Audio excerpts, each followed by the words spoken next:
Hormone को देखेंगे और ये जो होगा आपको बायोलॉजी में पादप हार्मोन से रिलेटेड नेक्स्ट वीडियो होगा। घटना चक्र का ये पूरा मैं सीरीज़ है, तो आप प्लीज़ इसको वॉच कीजिएगा, ठीक है।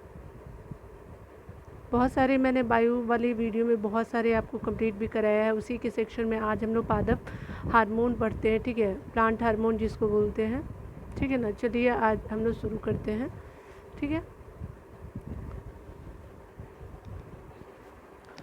यहाँ पे बताया जा रहा है क्या कि अगर आप बात करें पादप हार्मोन से रिलेटेड, तो पादप हार्मोन वे कार्बनिक पदार्थ है जो पौधे के एक भाग में प्राकृतिक रूप से बनते हैं, ठीक है, और दूसरे स्थान पे क्या होते हैं कि स्थानांतरित होते रहते हैं। वे जो इम्पॉर्टेंट होते हैं तो किस लिए, तो ये वृद्धि, प्रजनन, उसके अलावा अनेक उपापचय क्रियाओं को प्रभावित एवं नियमित करते हैं।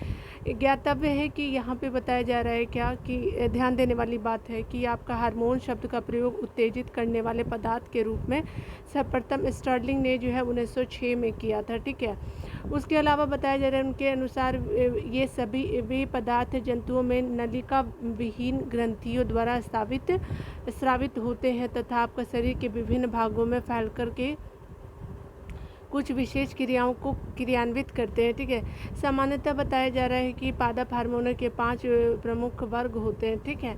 एक आपका ऑक्सिन होता है, जिब्रेलिन होता है, साइटोकाइनिन होता है, एब्सिसिक अम्ल होता है और एथिलीन होता है, ठीक है। आगे देखिए बताया जा रहा है क्या कि पादप हार्मोन को वृद्धि नियामक पदार्थ भी कहते हैं, ठीक है, यानी वृद्धि नियामक पदार्थ यानी ग्रोथ रेगुलेटर्स भी कहते हैं हम लोग पादप हार्मोन को, जो वृद्धि वर्धक या फिर वृद्धि रोधक दोनों रूप में होते हैं, ठीक है। यानी आपका ग्रोथ प्रमोटर के रूप में भी ये काम करेंगे और ग्रोथ इनहिबिटर्स के रूप में भी ये काम करते हैं, ठीक है। आगे बताया जा रहा है क्या कि सामान्यतः क्या होता है कि ऑक्सीन, जिब्रेलिन तथा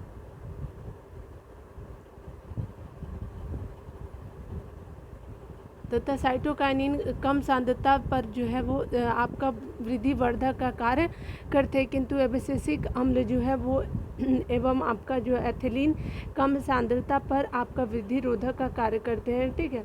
इसके अलावा बताया जा रहा है तथा इन्हें वृद्धि रोधक पदार्थ भी कहा जाता है।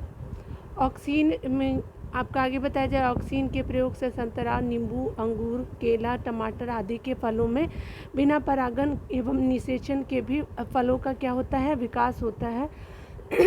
यह फल बीज रहित होते हैं। इनके पुष्प कली से पुंकेसर निकाल करके वर्तिकाग्र के ऊपर ऑक्सीन का लेपन करने में बीज रहित फल बनते हैं, ठीक है। आगे बताया जा रहा है क्या कि अगर बात करें बिना निषेचन के फलों का विकास अनिषेचक फलन कहलाता है।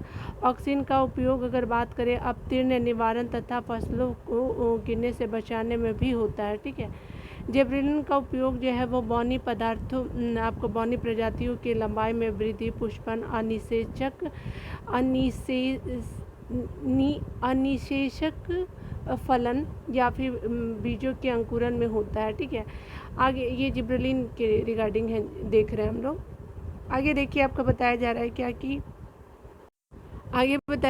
क्या कि साइटोकाइनिन को फाइटोकाइनिन भी कहते हैं। इसका मुख्य कारण जो है वो आपका कोशिका विभाजन भी है। यह पदार्थ जीर्णता को रोकता है तथा आपका क्लोरोफिल को काफ़ी समय तक नष्ट होने से बचाता है, ठीक है। आगे बताया जा रहा है कि एब्सिसिक अम्ल पुष्पन, कोशिका विभाजन तथा आपका बीजों के अंकुरण को अवरुद्ध करता है, ठीक है। आगे देखिए बताया जा रहा है क्या कि एथिलीन को फल पकाने वाला हार्मोन कहते हैं। यह जो है पौधों के तने के अग्रभाग में बनता है और विसरित होकर के फलों को पकाने में सहायता प्रदान करता है। एथिलीन जो होता है पत्तियों, फलों एवं पुष्पों के विलग्न यानी पौधों से विलग होने की प्रक्रिया को तीव्र करता है, ठीक है। आगे देखते हैं हम लोग यहाँ पे अगर बात करें तो इसमें पूछा जा रहा है कि कौन सा जो है निम्नलिखित में से पादप हार्मोन नहीं है। तो आप जानते हैं कि इंसुलिन जो है वो पादप हार्मोन नहीं है। तो सी आंसर बिल्कुल सही हो जाएगा। इंसुलिन अग्नाशय यानी पैनक्रियाज के अंतःस्रावी भाग जो है लैंगर है दीपिकाओं की बीटा कोशिकाओं से स्रावित होने वाला जंतु हार्मोन है। इंसुलिन जंतु हार्मोन है, इसकी कमी से मधुमेह रोग जो होती है, मधुमेह रोग होती है, और अन्य जो है पादप हार्मोन है। आगे देखिए बताया जा रहा है कौन सा जो है वो पादप हार्मोन है, तो साइटोसिन जो है, साइटोकाइनिन जो है आपको पादप हार्मोन होगा, तो 2 का डी हो जाएगा। आगे देखिए बताया जा रहा है कि पादप हार्मोनों के 5 प्रमुख वर्ग होते हैं, ठीक है।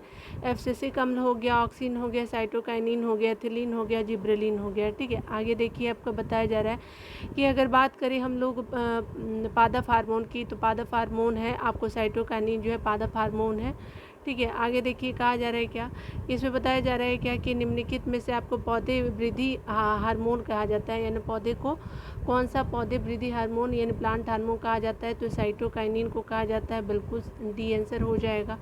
यहाँ पे आगे बताया जा रहा है, तो यहाँ पे जो है देखिए ऑक्सिन जो है वो देख लेते हैं पूरा।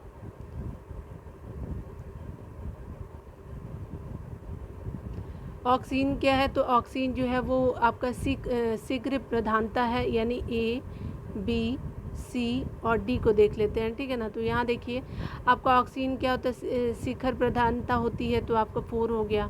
आपका जिब्रेलिन जो है वो आपका कोशिका वृद्धि से होता है, तो आपका क्या हो जाएगा, आपका 1 हो जाएगा। उसके अलावा साइटोकाइनिन क्या होता है, तो साइटोकाइनिन जो होता है आपका वृद्धि अवरोधक होता है। साइटोकाइनिन तो हम लोग नहीं, ये हम आपका जो है वो कोशिका विभाजन का होता है, तो 3 का क्या हो जाएगा, 2 हो जाएगा, सी का 2 हो जाएगा। ये साइटोकाइनिन कोशिका विभाजन होता है।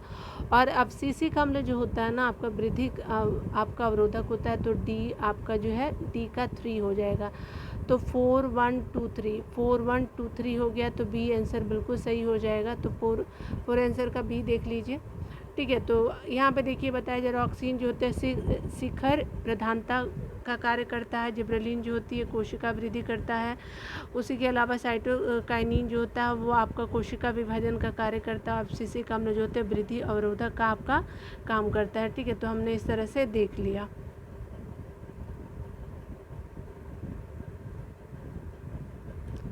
आगे देखिए आपको पूछा जा रहा है कि इनमें से आपको बताना है 6 नंबर पॉइंट में कि कौन सा जो है पादप हार्मोन है, तो आपको साइटोकाइनिन जो है वो आपका पादप हार्मोन है। यहाँ पे डिटेल देख लीजिए। यहाँ पे बताया जा रहा है कि पादप हार्मोन जो होते हैं पौधे में प्राकृतिक रूप से उत्पन्न होने वाले विशेष कार्बनिक यौगिक होते हैं। ये परिवहन के उपरांत जो होते हैं पौधों के विभिन्न अंगों में अति लघु मात्रा में पहुँच कर के वृद्धि एवं अनेक उपापचयी क्रियाओं को प्रभावित या नियंत्रित करते हैं। ऑक्सीन, जिब्रेलिन, उसके अलावा साइटोकाइनिन, एब्सिसिक अम्ल, उसके अलावा एथिलीन पादप हार्मोन के प्रमुख आपके क्या है उदाहरण है, ठीक है। आगे देखिए बोला जा रहा है क्या सूखा सहिष्णुता से आपका संबंध हार्मोन है, कौन संबंधित है सूखा सहिष्णुता से, तो ये आपका एब्सिसिक अम्ल हो जाएगा, 7 का ए हो जाएगा।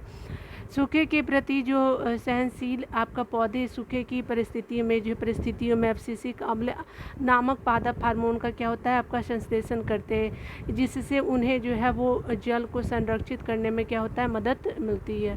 गैसीय स्थिति में पाए जाने वाले हार्मोन कौन है, तो एथिलीन जो है वो आपका गैसीय स्थिति में पाए जाने वाला हार्मोन है, बी आंसर सही हो जाएगा 8 का।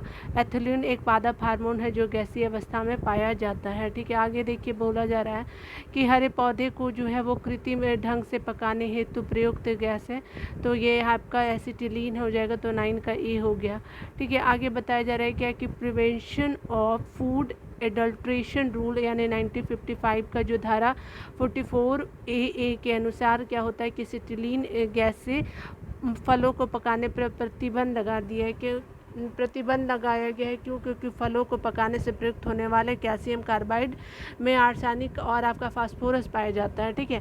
कैल्शियम कार्बाइड वातावरण में मौजूद नमी से प्रतिक्रिया करके एसिटिलीन गैस बनाता है, जिससे फल पकता है, ठीक है। फलों के कृत्रिम रूप से पकाने हेतु कार्बाइड के मुकाबले एथिलीन का अधिक सुरक्षित और स्वीकार माना जाता है, और एथिलीन क्या होता है, तो आपका एक पादप हार्मोन भी होता है, ठीक है। आगे चलते हैं, देखते हैं कच्चे फलों को पकाने के लिए किस गैस का प्रयोग किया जाता है, वह है आपका एसिटिलीन का यूज़ किया जाता है, तो आपका 10 का बी हो जाएगा। आगे देखिए बोला जा रहा है क्या कि अगर बात करें हम लोग निम्नलिखित में से कौन सा पादप हार्मोन मुक्त फल परिपक्वता के लिए उत्तरदायी है, तो ये आपका एथिलीन होता है जो फल परिपक्वता के लिए आपका उत्तरदायी होता है। तो सी आंसर हो गया। देखिए यहाँ पे बताया जा रहा है क्या कि अगर बात करें आप देखेंगे मिलान करना है, ठीक है ना, तो आप देख लीजिए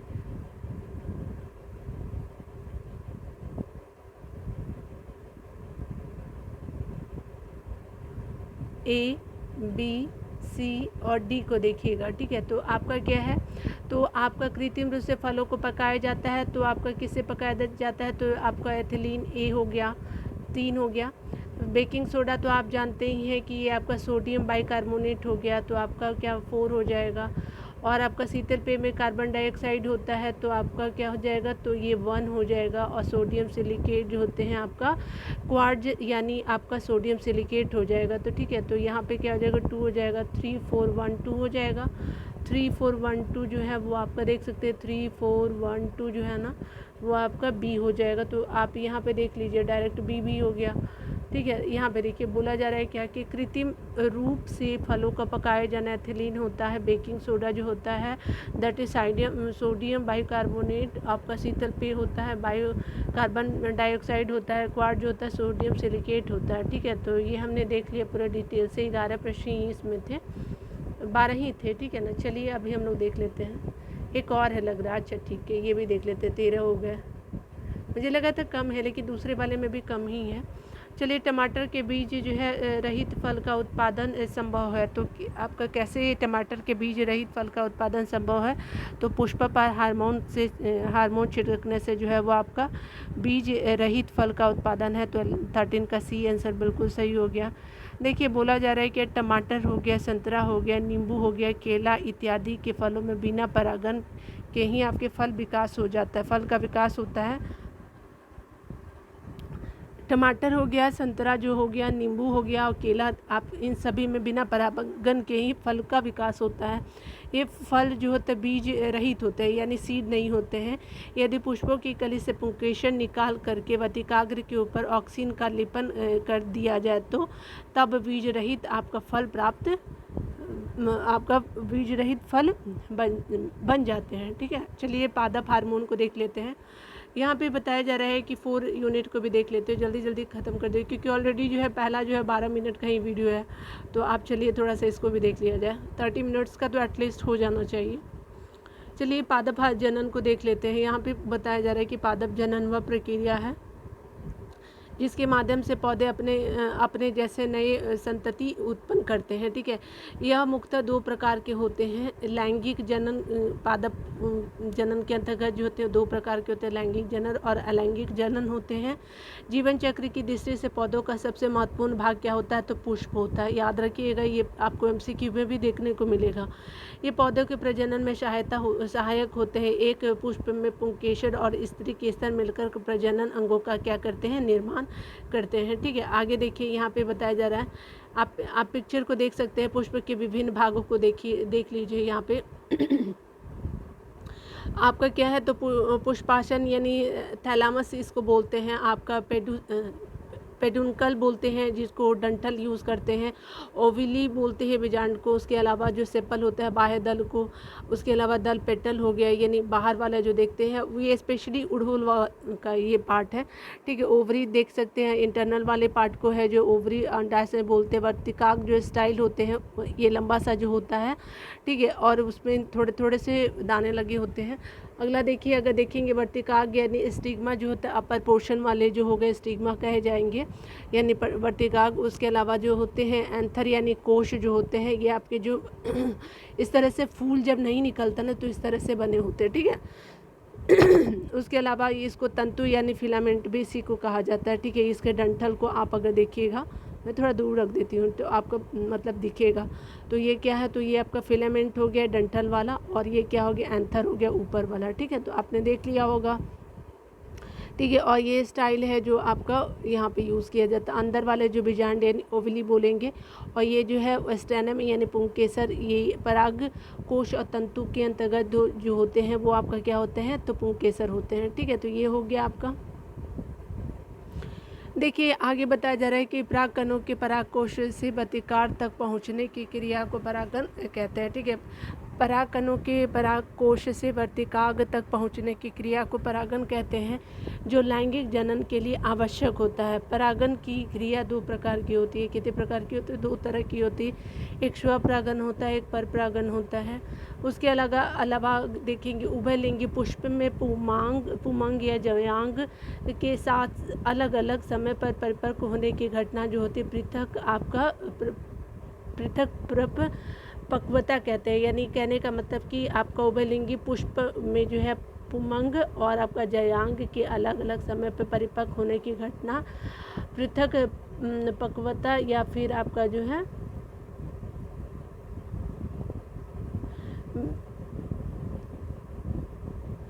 भिन्न आपका काल पक्वता कहलाती है। ठीक है, अलग अलग टाइम में जिसको बोलते हैं डिचोगेमी इनको बोलते हैं, जो कि दो प्रकार के होते हैं। एक पूर्व पुंप पक्वता यानी प्रोटेंड ड्राई हो गए और पूर्व स्त्री पक्वता यानी प्रोटोगैनी होते हैं। ठीक है, आप जो भी प्रोनाउंस करते हैं you must pronounce what you pronounce. ठीक है, यहाँ पे बताया जा रहा है क्या कि पूर्व पक्वता में परागकोश अंडाशय से पूर्व पकते हैं। ठीक है, जबकि आपका पूर्व स्त्री पक्वता में जो है वो आपका अंडाशय परागकोश से पहले आपका पकते हैं। ठीक है, यानी कहने का मतलब कि आपका जो है पूर्व पक्वता में परागकोश अंडाशय से पूर्व ही पक जाते हैं, याद रखिएगा। और पूर्व स्त्री पक्वता में जो अंडाशय परागकोश से पहले पकता है। ठीक है, यानी अर्थात परिपक्व होते हैं। इन स्थितियों में बताया जा रहा है आगे बताया जा रहा है कि इन स्थितियों में पुष्पों में स्वपरागन संपन्न नहीं हो पाता है। ठीक है, कायिक प्रवर्धन को देखिए तो कहा जा रहा है क्या कि यहाँ पे प्रजनन की एक अलैंगिक विधि है। इसमें नए पौधे किसी भी जनन अंग की सहायता के बिना पुराने पौधे के भागों यानी आपका तना, जड़ और पत्तियों से प्राप्त किए जाते हैं। ठीक है, स्तंभ कर्तन या फिर तना काट या दाब लगाना या कलम बांधना, जिसको ग्राफ्टिंग बोलते हैं, आपका दाब लगाना लेयरिंग बोलते हैं, स्टीम कटिंग को तना काट बोलते हैं, आदि इसकी जो है पारंपरिक विधियां हैं। आगे बताया जा रहा है कि अलैंगिक जनन द्वारा उत्पन्न नए पौधे अपने जनक के आकारिकीय तथा आपका अनुवंशिकीय रूप से समरूप होते हैं। इसके विपरीत बताया जा रहा है कि लैंगिक जनन द्वारा उत्पन्न बीजों से जो है पौधे आकारिकीय व अनुवांशिक रूप से अपने जनकों के समरूप नहीं होते हैं और इनमें क्या होती है कि विभिन्नताएं पाई जाती हैं। बोगनविलिया, उसके अलावा कार्नेशन, गुलाब, अंगूर में स्तंभ कर्तन द्वारा प्रवर्धन होता है। ठीक है, कोको जिसमें कि आपका स्तंभ कर्तन द्वारा प्रवर्धन के साथ ही बीजों द्वारा प्रवर्धन आपका भी होता है। इसके बीजों को सर्वप्रथम नर्सरी में उगाते हैं। आपका बाद में है इन नवजात पौधों को मृदा में जो है वो 4 फीट की दूरी पर प्रत्यारोपित कर देते हैं। ठीक है, आगे देखिए आगे बताया जा रहा है क्या कि दाब तकनीक में जो है वो पौधे की तना शाखा को दबाकर भूमि से स्पर्श कराया जाता है। कुछ दिनों बाद क्या होता है कि तना शाखा में जड़ें उगाती हैं और इसे अलग करके के नए पौधे के रूप में उगाया जा सकता है। चमेली के आपके पौधे का प्रवर्धन इसी प्रकार होती है, जबकि मौसमी के पौधे का प्रवर्धन जो है कलम बंद तकनीक से किया जाता है। ठीक है, गन्ने का जो होता है वो आपका तना ठोस यानी सॉलिड एवं आपका संधिबद्ध यानी ज्वाइंटेड होता है, जिसमें क्या होता है पर्व यानी नोड यानी पर तथा पर्व संधियाँ पाई जाती है। ठीक है, इसमें आमतौर पर स्तंभ कर्तन यानी आपका स्तंभ कर्तन को तना काट विधि द्वारा कायिक प्रवर्धन होता है। ठीक है, आगे देखिए बताया जा रहा है क्या पौधे में अर्धसूत्री विभाजन के अध्ययन के लिए सबसे प्रयुक्त भाग होगा तो कौन सा होगा? तो परागकोश होगा, तो 1 का C हो गया। आगे देखिए बताया जा रहा है कि पौधे में जो है अर्धसूत्री विभाजन के अध्ययन के लिए प्रयुक्त विकल्पों में सबसे उपयुक्त भाग परागकोश है। इसमें अर्धसूत्री विभाजन के बाद परागकणों का निर्माण होता है, जो वास्तव में अपरिपक्व नर युग्मकों द्विध यानी मेल गेमेटोफाइट है, ठीक है। आपका बताया जा रहा है कि प्रजनन के लिए जो है पौधे पर जो है पुष्प उत्पन्न होते हैं। पुंकेसर नर जननांग तथा आपका अंडप मादा जननांग के रूप में होते हैं, ठीक है। याद रखिएगा, पुंकेसर जो होते हैं नर जननांग और अंडप जो होगी वो मादा जननांग के रूप में होते हैं। पुंकेसर में पुतंतु एवं पराग कोश होता है तथा अंडप में आपका अंडाशय यानी ओवरी वृत्तिका एवं वर्तिकाग होते हैं, ठीक है। आगे देखिए बताया जा रहा है क्या, यहाँ पे बोला जा रहा है क्या कि अगर बात करें तो यहाँ पे सही बताना है, तो पौधे के कायिक प्रवर्धन के आपको रिलेटेड बताना है। तो कायिक प्रवर्धन क्लोनीय जनसंख्या को उत्पन्न करते हैं, तो बिल्कुल सही। उसके अलावा आपका बताया जा रहा है कायिक प्रवर्धन विषाणुओं को निष्प्रभाव करने में सहायक होते हैं, नहीं ये आपके नहीं होते। आपका अधिकतर बताया जा रहा है काय प्रवर्धन वर्ष के अधिकतर भाग में चल सकता है, बिल्कुल सही। तो इस तरह से 2 का C हो जाएगा। आगे देखिए बोला जा रहा है क्या कि आपका जो है पौधे के कायिक भागों अथवा आपका जड़ स्टम या फिर पत्तों द्वारा जनन जिसमें लैंगिक अंग क्रियात्मक भाग नहीं होते हैं कायिक प्रवर्धन कहलाता है। कायिक जनन का मुख्य लाभ यह है कि इसमें जो है कोई भी क्षेत्र बड़े शीघ्रता से एक जाति विशेष द्वारा आच्छादित हो जाता है, परंतु यह जनन विधि जाति श्रृंखला की दूरस्थ विधियों में सहायक नहीं होते, क्योंकि कायिकी अंग उतनी दूरी तक नहीं वितरित हो पाते हैं जितने कि बीज होते हैं।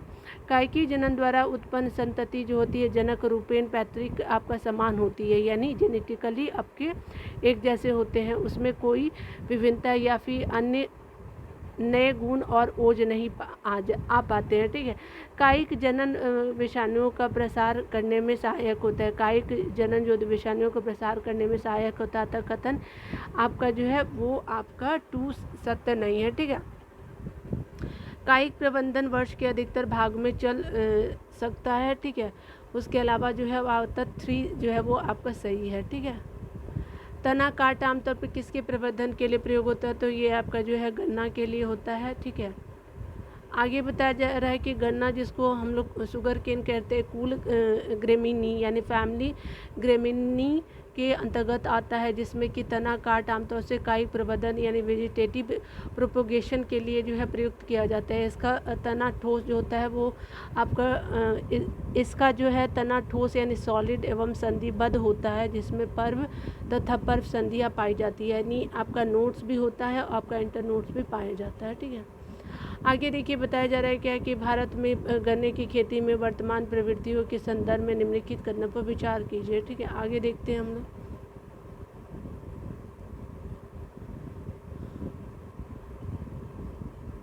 यहाँ पे बताया जा रहा है क्या कि जब बर्ड चीप सेटलिंग को नर्सरी में उगा करके मुख्य कृषि भूमि में प्रतिरोपित किया जाता है, तब बीज सामग्री में बड़ी बचत होती है, तो बिल्कुल सही। उसके अलावा कहा जा रहा है क्या कि अगर बात करें जब सेट्स का सीधे रोपण किया जाता है, तब एक कलिका सिंगल बर्ड सेट्स का अंकुरण प्रतिशत कई कलिकाओं सेट्स की तुलना में बेहतर होता है, ये बिल्कुल गलत है, ठीक है। आगे देखिए बोला जा रहा है क्या कि खराब मौसम की दशा में यदि सेट्स का सीधे रोपण होता है, तब एक कलिका जो सेट्स का जीवित बचना बड़े सेट्स की तुलना में बेहतर होता है, तो ये भी गलत है, ठीक है। तो आपका ए आपका अभी तक सही हुआ है, ठीक है। आगे देखिए बताया जा रहा है कि गन्ने की खेती जो होती है उत्तक संवर्धन से तैयार की गई सेटलिंग से की जाती है, तो बिल्कुल सही। तो इस तरह से 1 और 4 आपका 1 और 4 जो है इज योर राइट आंसर, ठीक है। तो 4 हो गया, 1 और 4 हो जाएगा। देख सकते हैं कि सी आंसर बिल्कुल सही हो गया। डिटेल को अगर देख लेते हैं, यहाँ पे गन्ने की उत्पादन लागत घटाने हेतु बर्ड चीप प्रौद्योगिकी आर्थिक दृष्टि से सुविधाजनक विकल्प है, ठीक है। आगे बताया जा रहा है क्या कि गन्ने की खेती उत्तक संवर्धन से तैयार की गई सेटलिंग से की जाती है।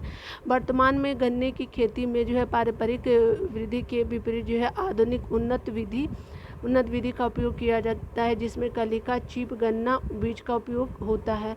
आगे देखिए बताया जा रहा है क्या कि अगर इस विधि के अंतर्गत अगर बात करें कलिका चीप का प्रस्फुटन तथा गुणन क्षमता बहुत अधिक होता है, ठीक है।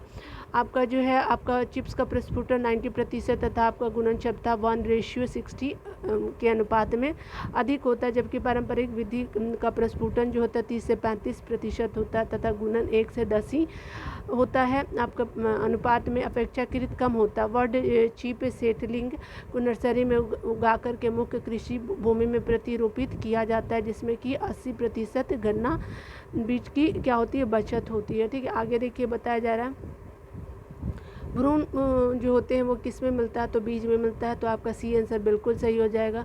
पौधे में भ्रूण बीज में मिलता है। ठीक है, अंकुरन प्रक्रिया के फलस्वरूप क्या होता है कि भ्रूण बीज से बाहर आ जाता है। ठीक है, तो हमने डिटेल देख लिया। आपका माँ पौधे की भांति होता है तो तना काट होता है। ठीक है, तो ये आपका जो है बी आंसर बिल्कुल सही हो जाएगा। यहाँ पे देखिए डिटेल से कहा जा रहा है क्या कि कायिकी आपका कायिक प्रवर्धन प्रजनन की एक अलैंगिक विधि है। इसमें नए पौधे किसी भी जनन अंग की सहायता के बिना पुराने पौधे भागों यानी तना, जड़ या फिर पत्तियों से प्राप्त किए जाते हैं। तना काट, दाब या फिर दाब लगाना या फिर कलम बांधना आदि इसकी पारंपरिक विधियां हैं। अलैंगिक जनन द्वारा जो है उत्पन्न नए पौधे अपने जनक के आकार की तथा आनुवांशिक रूप से समरूप होते हैं। ठीक है, आगे बताया जा रहा है क्या कि इसके विपरीत आपका बताया जा रहा है कि लैंगिक जनन जो होते बीजों से द्वारा उत्पन्न पौधों में विभिन्नता पाई जाती है। ठीक है, आगे देखिए हमारा क्या बोला जा रहा है, तो यहाँ पे बताना है कि पादप स्तंभ कर्तन द्वारा प्रवर्धित किए जाते हैं। तो आपका जो है पादप में देखिए बोगनविलिया, कार्नेशन, कोको एंड अंगूर भी होता है। तो इस तरह से 1 2 3 4 सही हो जाएगा। यहाँ पे डिटेल देख लीजिए। बोगनवेलिया, उसके अलावा कार्नेशन, आपका गुलाब, अंगूर से स्तंभ कर्तन द्वारा प्रवर्धन होता है, जबकि कोको से स्तंभ कर्तन द्वारा प्रवर्धन के साथ बीजों द्वारा प्रवर्धन भी होता है। किसमें, कोको में। ठीक है, जिससे कॉफ़ी बनाते हैं। ठीक है ना। देखिए आगे बताया जा रहा है कि इसके बीजों को सर्वप्रथम नर्सरी में उगाते हैं। बाद में क्या होता है कि इन नवजात पौधों को मृदा में 4 फीट की दूरी पर प्रत्यारोपित यानी ट्रांसप्लांट कर देते हैं। ठीक है, आगे देखिए बोला जा रहा है कि मौसमी के पौधे का प्रबंधन कलम आपका बंद तकनीक द्वारा होता है। बिल्कुल सही। चमेली का पौधे जो होते हैं प्रवर्तन आपका जो है तो दाब तकनीक द्वारा होता है। तो बिल्कुल सही। इस तरह से आपका सी आंसर बिल्कुल सही हो जाएगा। आगे आप डिटेल में देख लीजिए। बताया जा रहा है क्या कि दाब तकनीक में पौधों की तना शाखा को दबा करके भूमि से संपर्क कराया जाता है। यानी दाब तकनीक में पौधों को तना शाखा को क्या किया जाता है, दबाकर भूमि से संपर्क कराया जाता है। कुछ दिनों बाद क्या होता है, तना शाखा में जड़ें आपकी उग जाती है। ऐसे से अलग कर नए पौधे के रूप में उग जाता है। ठीक है, इसे अलग कर नए पौधे के रूप में उगा लिया जाता है। चमेली के पौधों को प्रवर्धन इसी प्रकार किया जाता है, जबकि मौसमी के पौधे का प्रवर्धन अगर बात करें तो कलम बंद तकनीक से किया जाता है। इसी प्रकार प्रश्नगत दोनों कथन सही है। ठीक है, आगे देखिए बोला जा रहा है कि पौधे के गुटी लगाने का कार्य किस उद्देश्य से पूर्ति हेतु किया जाता है। तो यह आपका वनस्पति प्रसारण के लिए होता है। पौधे से गुटी लगाने का कार्य किस विधि की किस उद्देश्य की पूर्ति हेतु किया जाता है। तो 9 का बी हो जाएगा, वनस्पति प्रसारण के लिए किया जाता है।